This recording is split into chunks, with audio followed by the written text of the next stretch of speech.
Impeach! Impeach Sara now! Wala pang isang linggo mula ng panindigan ng Korte Suprema na labag sa saligang batas ang unang impeachment ni Vice President Sara Duterte, dalawang bagong impeachment complaint na ang inihain laban sa kanya. Muling isinumite ng grupong makabayan at koalisyon ng civil society at religious leaders ang hiwalay na reklamo sa opisina ng House Secretary General ngayong Lunes, Pebrero 2.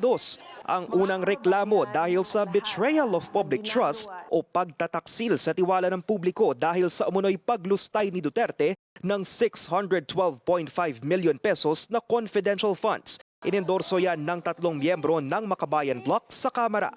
Hindi siya sumasagot doon sa mga tanong sa lahat ng committee, kahit na yung sa mga budget hearings. So nag-asal pusit ang Vice President. Matagal nang hinihintay ito ng taong bayan. Nabigyan natin ng daan na imbestigahan at magkaroon ng pagdinig sa pamamagitan ng impeachment proceedings. Wala pang isang oras, sumunod naman ang grupong pinangungunahan ni Kiko Aquino D, apo ng yumaong sinadating Pangulong Corazon Aquino at dating Senador Ninoy Aquino. Pero kumpara sa unang reklamo, 5 grounds of impeachment ang nilatag ng grupo.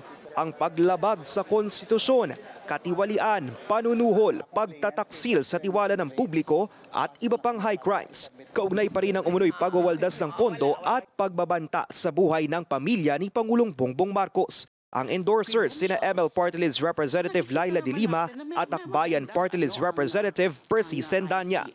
Pareho nga po yung laman, given that hindi nga nag-decide yung Supreme Court tungkol sa nilalaman ng kaso. No? They decided on procedural errors. Hindi ito recycled complaint kasi hanggang ngayon hindi pa sumasagot ng personal si VP Sara Duterte sa mga kaso ng katiwalian, pang-aabuso sa kapangyarihan at pagnanakaw sa kaban ng bayan. Ayon sa mga complainant, parehong nadagdag sa kanilang reklamo ang testimonya ng nakakulong na dating military agent na si Ramil Madriaga, ang umano'y bagman ni Duterte. Una nang sinabi ni Madriaga na nag-deliver siya ng pera sa iba't ibang personalidad base umano sa utos ni Duterte, bagay na itinanggi ng bise. Mas maaga sa inaasahan ang paghahain ng reklamo laban kay Duterte sa desisyon ng Korte Suprema noong July 2025. Sa February 6 pa pwedeng maghain ng reklamo dahil sa one-year bar rule. Ito yung patakarang nagbabawal sa higit isang impeachment proceedings laban sa iisang opisyal sa isang taon. Pero ayon sa mga complainant, napaaga ang pagkapaso ng one-year ban dahil sa desisyon ng Korte Suprema sa apela ng Kamara tungkol sa pagbaliktad sa naunang impeachment. Nag-iba ang bilang nila ng session days. It's now a calendar day na kung saan may session ang Congress. Kung ganun pala, pwede na mag-file anytime after January 15. Ang pinuno ng House Justice Committee na didinig sa mga reklamo, aminadong nalilito rin sa desisyon ng Korte Suprema.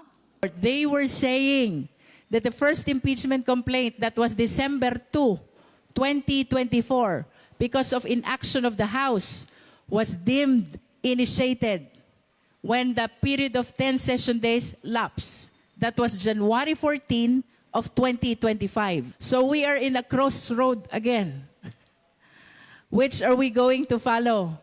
Tingin naman ni Bicol Saro Party List Representative Terry Rido na miyembro ng Justice Committee, pwede pa rin maghain ng impeachment complaint laban sa bise ngayon. Pero quote, safest daw itong ipasa ng plenaryo sa Justice Committee simula February 6 kung kailan tapos na ang orihinal na one-year ban para hindi ma-question ang pagsunod nito sa konstitusyon.